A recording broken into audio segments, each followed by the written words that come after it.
And in those days, without computers, in order to stock keep, there'd be the caller and the person with the Chinograph pencil, do you remember this? In one of the little rooms, and the caller would call out the person's order. 3 t-shirts, size, whatever colour, and it would be marked on the board, 5-bar gate, and at the end of the opening of the orders, they'd tally up how many had been ordered and tally that against the stock.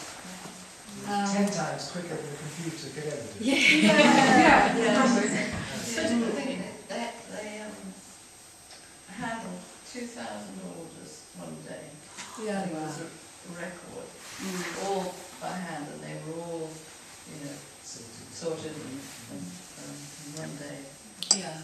Whereas with the computer, The best the computer could do was 800 orders in a day. Was it 14 people putting information in. Yeah. That's really what turned me off. Yeah. Sorry? It was such a happy place to work, really, and in those early days, the rolls of fabric would arrive from where they'd been printed. We'd be up all night with scissors. I remember you cutting the packs, and they'd be all packed up with haberdashery and sent out. Eventually, a cutting machine was bought to do it very quickly, and then things like at Christmas time, the cutting room would become a wonderful table of a feast for the staff. There'd be lots of parties, and because everyone felt listened to, and Finn and I were very present, that there was a sense of ownership, I think, for people, that it was such a pleasant place to go to work. These letters, did anybody decide what you put in them? How would you sign them off? Yes. To begin with, we would just write, "Dear so-and-so, thank you for your letter, I'm sorry you've had to wait this long, the t-shirts will be in 2 weeks' time." But then, as the orders increased and the letters, they became standardised, so there would be a gap to sort of fill in.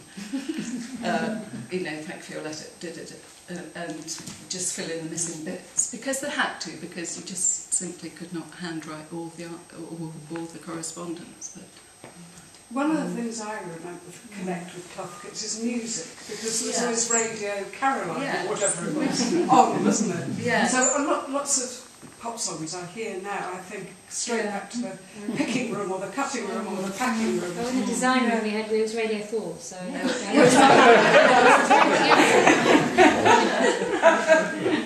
Well, I was a night or an evening worker, or night. Did we call ourselves night or evening? Joe and I were running a shop in Brighton, not making enough money. We'd come in the evening and do night work. For 2 years, didn't we? And it was great fun. So again, I guess that was another example of how it had grown, that there needed to be the night work to keep up with the orders. Were there big lorries driving through Lewes collecting all these 2,000 orders?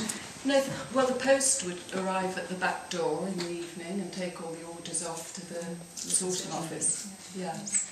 Yeah.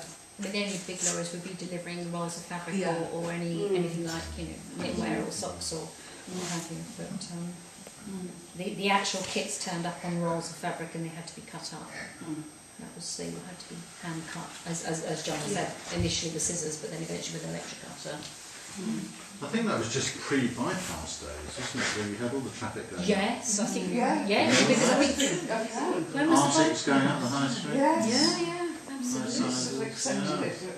Well, and the engineering work, so the Phoenix was still running until when? 75. Did they close it in 75? Because there must have been a lot of lorries going into Phoenix.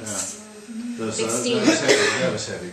Very heavy stuff, So it was busy. I don't know when the bypass was built. It's not then. 76. 76, 77. So it was quite a different place. Was it 5 days a week? 6 days a week? So it's 5 days a week, but again in the early days it was you'd stay later just to get all the work done, and sometimes work through the night. when we'd been waiting for the rolls of fabric to come, and we heard that they were coming, then there'd be a sort of invitation to see who could stay a bit later, and food would be brought in, and it was fun. It was lovely. Yes, and I was recruited by my family because I did textiles, but I hadn't really done much printing, but I was the person who painted the negatives, which probably doesn't mean anything. Well, it may mean something to some of you, but every kit, I mean, this one is, well, you can see, every kit has, really they're positives, like a film that has one colour, so this has got 3 colours.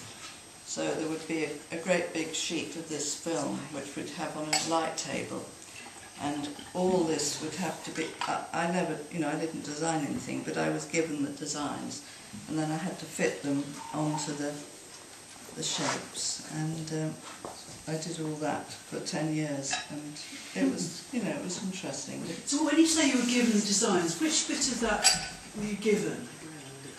Well, of that I'm garment? trying to think now. The thing is, you might be given I can't remember, were they in the different colours when you got? You had a drawing, wouldn't you, Tanya, to start with? Yeah, but You had a drawing and was then I you did given colour separation? Was I given the coloured version?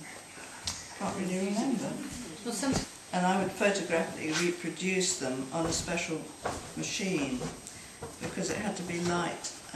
The light couldn't penetrate, so you either painted it with this opaque paint or you had to photograph them in black and white. And it's a bit complex, but anyway, ultimately, it's interesting because it's the whole process. So then the screen was like a great big frame with this gauze material on it, and then these were placed against it. Well, it was coated with Light sense. stuff, and then you would put this, and you put the light, and then you get this sort of like a stencil would be left where the ink would go through afterwards. So I did I used to mix the colours and make all print prototypes and all that sort of thing. Did you choose the colours, or were they?